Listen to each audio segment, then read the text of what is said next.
I want to do a video on something which drives me bananas, to be quite honest with you. It's when I see people labeling somebody as damaged goods, or if they point a finger and say, you have issues, you need to get yourself sorted.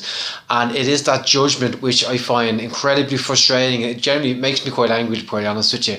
And when I see someone who's so quick to label somebody like that, to me it's a measure of immaturity and a lack of empathy, and these are the two things which I feel society is severely lacking at the moment. And when I say, judging somebody, and I'm referring to not people who are abusive, but the people who are just maybe a little bit strange compared to societal norms, people who are withdrawn, people who are introverted, don't speak up, people who struggle in their relationships or struggling with life. And it's really not very helpful to go up to them and tell them, you have issues and you need to get sorted. It's obviously incredibly critical, and it can be quite mean as well. And at the end of the day, you don't know what anybody's going through. I find that a lot of people who are quite introverted or withdrawn or who are struggling, they're carrying something around with them.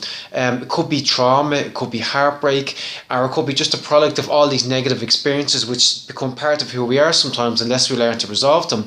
And the problem is that it takes a huge amount of energy to contain that. And if you're around a group, any kind of group, whether it's friends or family or anybody, and you carry this, they will trigger hurt inside you, obviously, and it takes quite a lot of energy to contain that so you can maintain social interaction.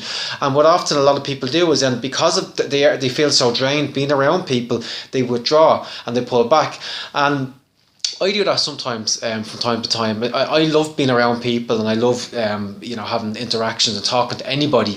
But I reach a point where I need to pull back because I'm drained for this. Especially big family events, stuff like that. I'm great for the first hour, but then I kind of withdraw and find a quiet corner and read a book, and just to energize and give myself space. And that's the thing that really, if you have people like that in your life who you feel are a little bit different, and first of all, don't label them, don't judge them, and they're really, everybody is carrying something. Everybody is damaged to some extent. And it's no one's fault, no one chooses it, and we're all the product of our life. And labeling it and saying to someone that you have issues, it's not helpful, you're doing no good.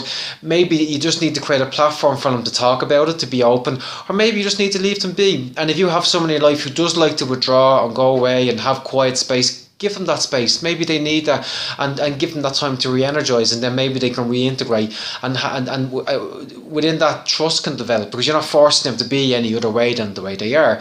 And they may be more comfortable talking about why they want to withdraw, why they struggle in relationships or life or anything else.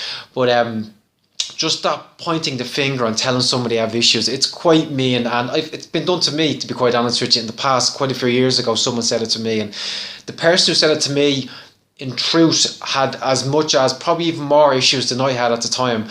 And thankfully I discovered psychotherapy, and I spoke about my things, and I feel much more comfortable inside myself. Whereas the people who point the fingers, they don't feel particularly comfortable pointing the finger at themselves, and they tend to avoid issues, or really shine the spotlight on other people's problems to avoid their own issues and their own responsibility for a lot of the issues as well.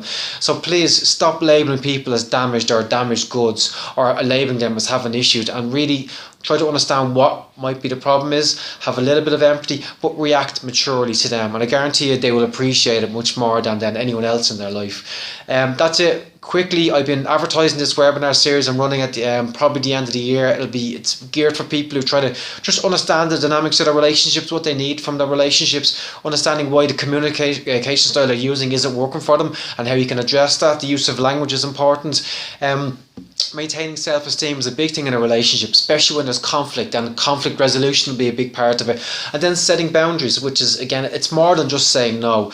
Setting boundaries is much creating a consistency between our words and our actions. So don't say no and then act yes. You have to maintain authenticity and balance. You have to speak your mind but act your mind as well, and that's a big part of establishing boundaries. So that's it, guys. Have a great weekend. I'll talk to you next week. Bye bye.